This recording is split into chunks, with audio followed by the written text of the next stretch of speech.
Depp movie. And that's because Matt Raven is obsessed with Johnny Depp. And so here we just have the good, the great, and the Johnny Depp. So the good movie is worth 1 euro, the great movie is worth 1.5 euros, and the Johnny Depp movie is worth 2.5 euros. Now, besides being extremely attractive, Johnny Depp is also a good actor, so I'm going to go with this.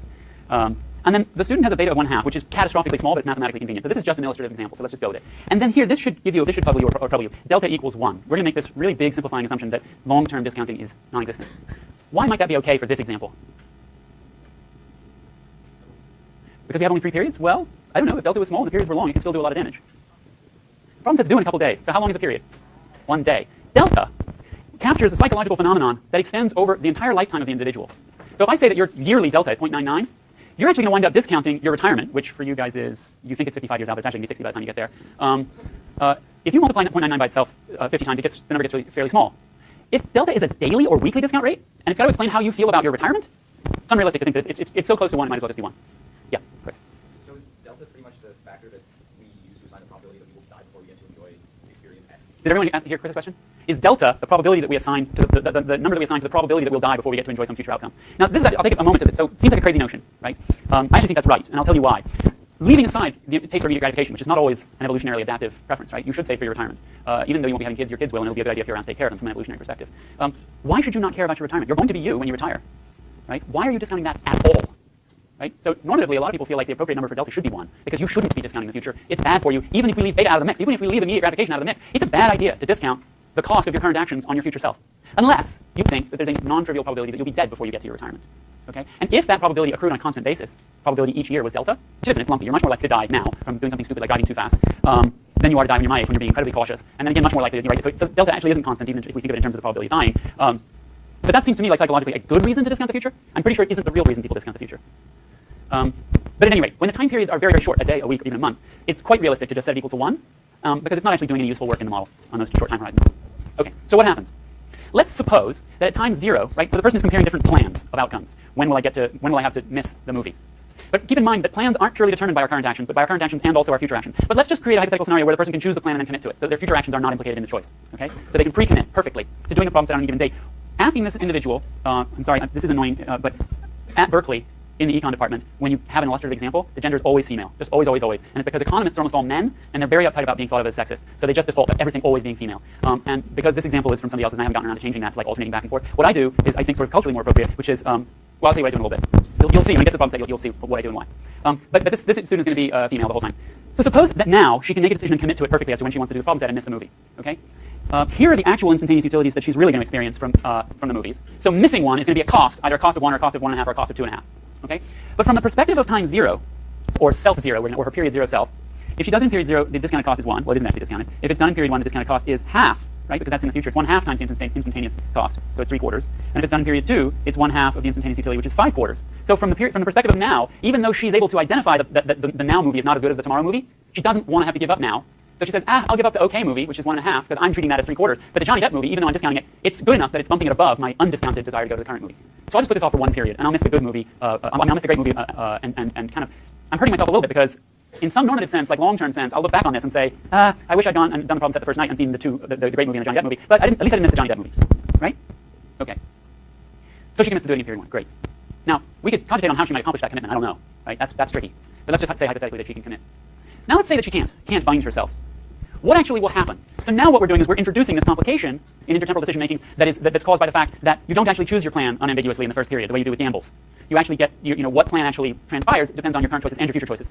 So now we need to introduce into the model something that isn't there in the math that we've done so far, which is what does the person think she'll do in the future? We haven't said anything about that yet. We've only said how she feels about outcomes in the future. We haven't said anything about her beliefs about her actions in the future. So this is going to introduce what we call incremental decision making, which is it is the bane of human existence. Incremental decision making is why life is so hard. The big part of why life is so hard. So, at time 0, yes, she'd like to do the problem set at time 1, but let's see what happens when she gets to time 1. Let's actually ask her period 1 self, right? So let's roll the clock forward and make now period 1. From the perspective of period 1, if the problem set is done in period 1, the discounted cost is 3/2, right? Because she's not discounting anymore. Beta went away. The future became the present and beta went away. Okay, so she's not discounting the great movie anymore. She thinks, oh no, the great movie isn't worth 3/4 to me, it's now worth 3/2. It's worth its full value because it's now. The problem set, if it's done in period 2, which would, right, the Johnny Depp, if it was done in period 2, she'd miss the Johnny Depp movie, which is a cost of 5/2, but she's still discounting that. Beta's still implicated there, so that's still down to 5/4. This thing has gotten inflated, and it now looms larger than the Johnny Depp movie, so she won't actually do the problem set in period 1. Right? She'll wind up putting it off till the end and kind of look back with much more regret on her decision. Okay? So now that time 1 has arrived, she prefers to put off the problem set to time equals 2. So her preferences, what she wants to do, are dynamically inconsistent. At time 0, she wanted to do the problem set in period 1. When she got to period 1, she wanted to do it in period 2. Okay? Her preferences, we still don't actually know what she will do. Because what we still don't know is in period 0, will she foresee that her period 1 self will defect from the plan? Okay? So I'm intentionally putting this into a game theoretic framework. Will she see that player 2, her future self, will not go along with the plan that player 1, her period 0 self, set out to implement? Okay? So the answer to when the student will actually do the problem set depends upon the student's beliefs about their future impatience, and we introduce these two new concepts, naivete and sophistication. And I can't remember, let's see, where did I start changing genders? Probably not to the problem set. Okay. What I'll just tell you is, someone who is naive is referred to in this literature as a naif, and someone who's sophisticated is referred to as a sophisticate. So just to capture the introspective intuition that I gained during my adolescence, I refer to the naif as Nigel, a male, and the sophisticate as Sophie, a female. So there's gender bias, but it's sort of like the reverse of the cultural, which usually biases against women. My own experience is that as a man, I engaged in a lot more naive behavior than some of my female friends when I was an adolescent, and I think it's still true, but I haven't actually done any research on that outside of my own experience. So typically I'll refer to the naive as a male and sophisticated as a female. You can take that with as many grains of salt as you want. But these slides are still written all in the females. I haven't had a chance to change them. So not having specified whether she's naive or sophisticated, let's see where the problem lies. So at time 0, she discounts both t equals 1 and t equals 2 relative to the present, but she does not discount t equals 2 relative to t equals 1, right? Because delta's not in this model. So when she's making trade-offs between doing the problem set tomorrow or the next day, she's treating those things as equal. She's discounting both of them, yes, relative to the present, but she's not discounting them relative to each other. So she's making a sort of sane and sober choice about whether she's willing to put things off for one more day. And I know I've made a mistake here. That's right. My notes say figure out what to write in these three spaces, and then I didn't. So from t equals 0 to either t equals 1 or t equals 2, you've got beta in there, right? But from t equals 1 to t equals 2, there's no beta. There's no beta in there. Normally there'd be a delta, but we're ignoring delta.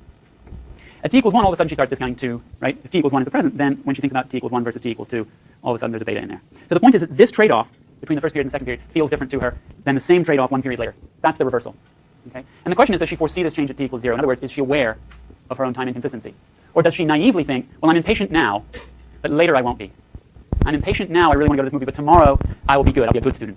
You'll see, in the future I won't do this to you. Dear future selves, I promise I won't hurt you by being so impatient. So we introduce a new parameter, beta hat. And this is what the O'Donoghue-Rabin paper that I've assigned does. This is the big contribution to that paper, is to introduce beta hat, which is a number not between 0 and 1, but between beta and 1. Okay? And that's going to represent her belief about future beta. So at time equals 0, she believes that her period self will choose based on the following. So at time t equals 0, now you're going to watch me really wing it into dangerous territory. At time t equals 0, she believes that the utility starting with period 1 of the plan is going to be equal to not, right? So at period 1, she will not discount period 1 stuff, because period 1 will be the present. So by period 1, she'll be doing, she won't be discounting the utility of her outcome in period 1. The question is, whoops, what does she think she'll be doing in period 1 with respect to period 2? That's where beta hat comes in. So her belief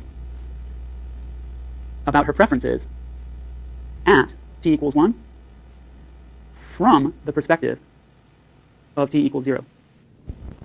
Does she think that she'll have her true beta, which is less than 1, and still be impatient? Or is her beta hat equal to 1? She thinks that in the future she won't be impatient. Okay? So can you see how that matters? Because when she's choosing between plans, she's got to take into account the fact that her future self is going to have a role in deciding whether or not the plan actually gets implemented. So if we don't know what she believes about her future self's preferences, then we have no way of predicting what she thinks her future self will do. Okay? So we introduce this belief parameter. Okay, beta is a preference parameter. It tells us how she feels about things. Beta hat is a beliefs parameter. It tells us what she thinks about things. Okay? What does she think her preferences will be in the future? Okay. I got to start to rock and roll because I've got a lot to get through and you won't be able to do the problem set if I don't. So we're going to consider two extreme and opposite assumptions. One is complete naivete, beta hat equals 1. The person doesn't think she'll have any future self-control problems at all. And the other, which is the second half of the slide, is that beta hat is equal to beta, that she perfectly predicts her future. And you could imagine that beta hat is somewhere in between partial naivete, and that starts to make the math horrible, so we're not going to deal with that. And it doesn't actually change much. So, so if her beta hat is 1, then she thinks that she has no self-control problem. And so from the perspective, do I even really want to write something here?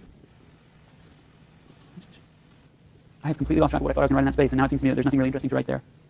From the perspective, so let's just do this. From the perspective of t equals 0, she believes that her t equals 1 self will maximize u1 of p. Sorry, I think I put that one as a superscript. u1 of p is equal to u of x1 plus u of x2. No discounting between these two periods. So she believes she won't have a self-control problem, which is to say that she assumes her future self will follow through on her favorite plan. Because remember, from the standpoint of t equals 0, so her t equals 0 preferences look like this. U of p was equal to u of x0 plus beta u of x1 plus beta u of x2. Which is to say, no discounting between these two periods. She treats these two periods as equal. So her preferences between those two periods are not based on any kind of discounting, because beta gets factored out of that choice. She believes that when the future comes, she'll have the same preferences between 1 and 2. Which means that any plan she liked in period 0, she'll still like in period 1. Okay? Because the trade-off between those two periods won't have changed. Which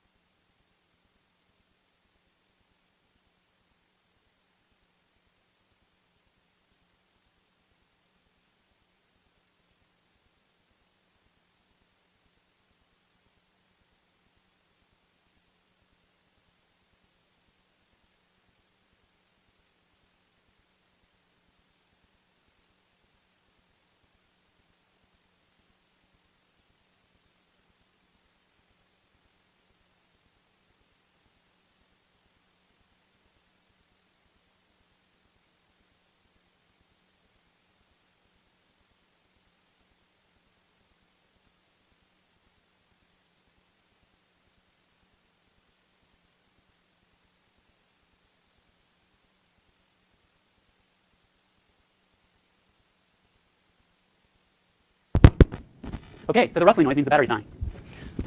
Did you get a sense of how long ago that happened? Okay, good. So for those of you listening online, there's a guy named Roberto from Italy who emailed me to say that he was listening to our lectures online. Hi, Roberto. Everybody say hi. You didn't miss much, Roberto. It's okay, just a couple minutes. I don't know if he's still listening to the lectures, but he was a month ago. Okay. Oh, no, I was wrong about the rustling noise. We have two problems with the mic. Okay, so the sophisticate, what's she doing? What did I do with my stylus? The sophisticate, so her preferences are that she's not discounting period 2 relative to period 1. And what about her beliefs? Okay, so from the perspective of t equals 0, her belief about t equals 1 is that she'll be maximizing something like this. U of p equals u of x1 plus beta u of x2. Did it go off again? No. So from t equals 1, she's not discounting 2 relative to 1, but she correctly foresees that t equals 1, she will begin to discount 2 relative to period 1. Sorry, that's beta. That's supposed to be beta hat, because beta hat is... Yeah, that's right. That's right. I'm going to leave that hat out. So that's what she believes. So beta hat tells us whether she sticks beta in there or sticks a 1 in there. Yeah. That's what's going on with beta hat. So she believes she'll still have a self-control problem, which means that she knows her future self may not follow through on her current favorite plan. Yeah. Yes. So Pallas' question was, when beta hat is equal to beta, is that operating under rational expectations? Yes. Predicting the future correctly is part of rational expectations. So we can think about the difference between a naive and a sophisticate. They both have time-inconsistent preferences, which causes irrationality of preferences, preference reversals, non-transitivity of preferences. But in addition, the naive doesn't even have rational expectations because their prediction of the future is wrong, systematically wrong. David? I'm sorry, can you... What do you mean by ignore it? No, what's happening is there's not actually any self-control going on. What's happening is that when she gets to period 1, she will actually have a loss of self-control because beta will suddenly drop out here, and she will suddenly inflate period 1 because it's become the present. So she will actually experience this loss of self-control. The question is whether or not she predicts that she will foresee that she will experience that loss of self-control. So if I'm deciding whether or not to do, right, if I'm deciding to postpone a problem set 1 day and miss the great movie, the question is, so I have a self-control problem right now, right? Because in some very obviously normatively correct way, I should do the problem set right away and miss the crappy movie, right? So I already have a self-control problem. The question is, do I see that I'm going to still have a self-control problem later? Actually, exerting willpower is not something that we're going to incorporate in this model at all. We're going to assume that this person's willpower is entirely captured in beta. If beta is less than 1, they got a willpower problem. And they may be able to do strategic things about it, as we'll see in a moment. But they're not going to just be able to grit their teeth and say, I'll do the problem set now. They might wind up doing the problem set now for strategic reasons, but not because they've sort of like made beta bigger through force of mind. I'm a big believer in that, personally. I'm a big believer in actually training yourself that, like, you can make your muscles bigger, you can make your beta bigger. You really can, and you should start now because it's going to matter more and more. But most people don't actually start building that beta muscle until they start having big consequences, like a job you could lose or a child who might die. Yeah, when I went from being from the essentially unemployed state of graduate school to being effectively employed, my beta took a big jump up. I started not procrastinating things much more. Now you could claim that's just because the stakes got higher. There wasn't really a change in beta, but actually I have learned to not procrastinate in other areas of my life where the stakes aren't bigger, like flossing my teeth. Okay, just briefly, how would we tell whether a person